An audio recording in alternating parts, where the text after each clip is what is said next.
Alright, so a short battle here. I lead with Togekiss again, they lead with Galard, and I go for the air slash straight up.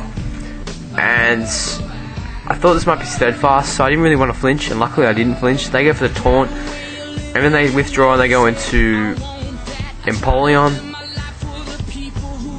And air slash did alright damage, so I thought it would be one of those attacking ones, and it did go for agility. And I'm not sure why they stayed in here. I think they were just trying to hope they lived in Earthquakes, but offensive Lax will take out non-defensive Empoleon every day of the week. So it's 6-5, so that's right at the start, so that's pretty good. And they bring back in, they bring Honchkrow, and I decided to go into Bronzong. And I was hoping that they wouldn't have Heat Wave here. They go for the Brave Bird, which does quite a lot of damage. And I was really hoping they wouldn't have Heat Wave, because if they did I'd be stuffed. But they go for the Superpower, and it was a Life Orb set, so I don't know why they didn't have Heat Wave, but Gyro Ball, after a defense drop, easily KOs Honchkrow. So I'm 6-4 straight up, in a good position.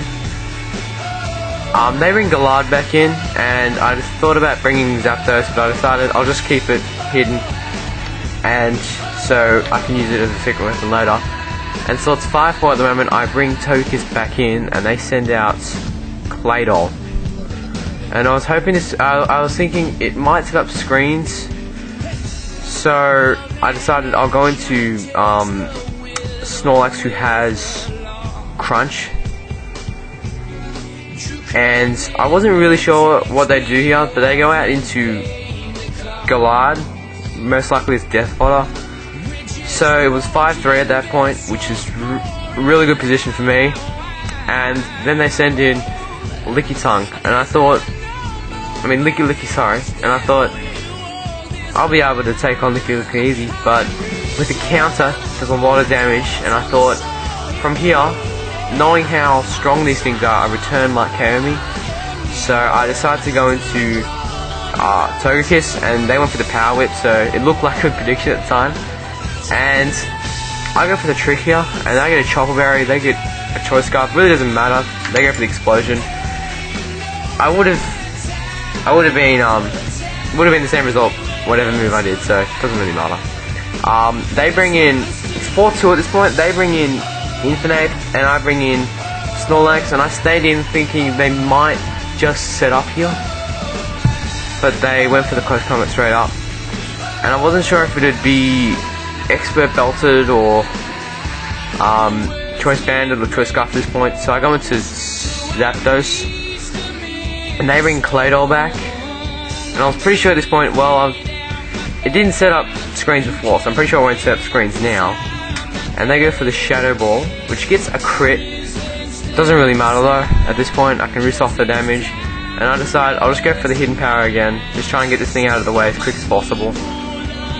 And they stay in and keep going for the Shadow Ball, which really doesn't do much damage if it's not a crit. And I thought at this point, as long as Infinite isn't Scarfed, I think I should be able to deal with it quite handily. Even if it is Scarfed, I reckon I'd be able to go alright with it. They switch Infinite back in here, and I go for the Hidden Power again.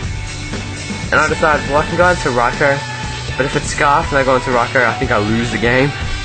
So I decide I'll stay in with Zapdos, take the Fire Blast, and so at this point it's 2-2 I think.